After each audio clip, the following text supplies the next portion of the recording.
Yeah, interesting. Yeah, because I think I feel like sports that have if a sport's easy to pick up, it's good at the participation level at the start, but then it's not kind of engaging forever and a day. Like, I'm a weightlifter, Olympic weightlifter. Not as in the Olympics, but the sport of Olympic weightlifting. Every time I say that, people are like, "You're in the Olympics." I'm like, "No, I'm not."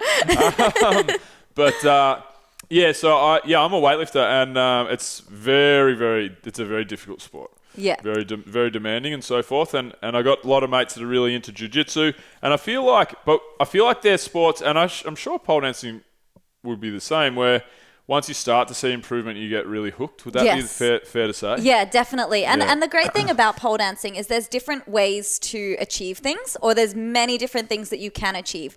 So like, I feel like in weightlifting or something, like there's a specific move and there's one way to do it, whereas in pole there's a specific move, but there's like maybe 10 different ways you can get into it, or make a change of it, and it will look like a different shape. So and not only if you can't do a trick, then you can work on dancing, or you can work on stretching, or a flexi move, or a strong move. There's like so many different elements that if one isn't your style, try another.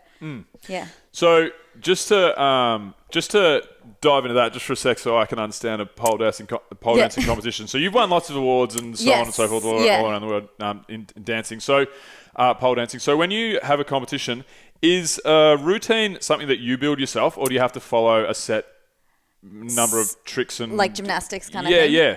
But like, because ice skating, for example, is your own routine, right? Yeah. Like people come out and they plan behind the scenes what they're going to do, and then they come and blow the crowd away. Is that similar pole dancing, or is it more structured? So it's all your own choreography. You can either get someone to help you do it, or you do it yourself. Where since I danced since I was 6 years old, for me, creating a routine was my favorite part. Cool. And then there's like, you have a set amount of rules. So there's like flexibility tricks and strength tricks and dance and like showmanship, and so there's like elements of the judging criteria that you want to fit into, but it's your own choice of what you do. Oh, that's great.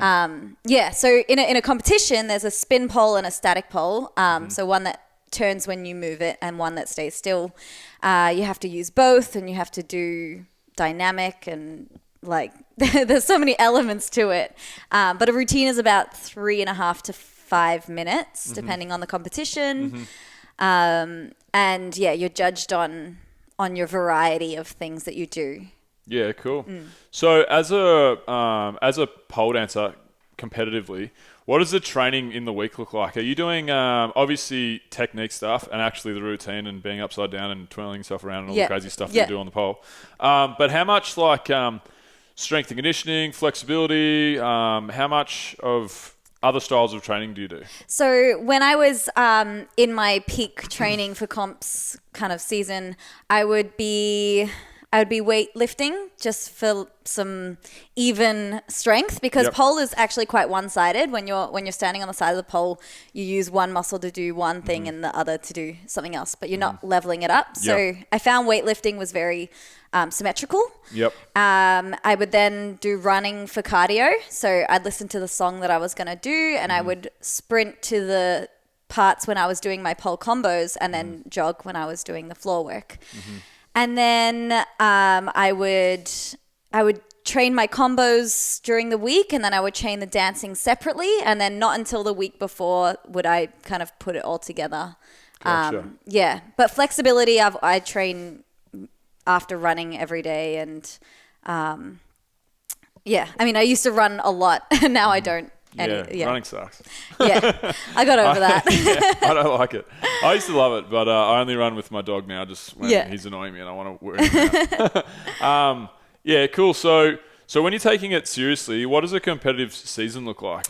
I mean, back when I was competing, there wasn't as many comps as there are now, but I would pick a few comps that I really wanted to do for that year, and then I would pick themes that I wanted to do, but I'd try and space the comps out to give me a few months to prepare for each rather than back to back. There was one year that I did a couple of comps back to back, like a week apart, and different routines for them, and I just lost my spark for wanting to do Yeah, competitions. for sure. Just felt like, just Yeah, it's so too much. Yeah, It's too much. way too much. Yeah, you mentally build yourself up, and you even physically, you're Yeah. totally battered. Yeah. I don't know. I've never danced around on a pole, but I would imagine it would be. Yeah, I can just relate to weightlifting, for example. You know, your central nervous system is trashed. Yeah. From Yeah. But I would assume it'd be very similar for pole dancing because you're really you're really squeezing all the juice out of your energy systems. I guess It's high intensity and full body. Like it's insane how much effort it takes. And I've had friends that did their routine on stage and came off and they were like throwing up in a bucket backstage. And it's just like oh man, insane what we crazy. do. Yeah, that's crazy.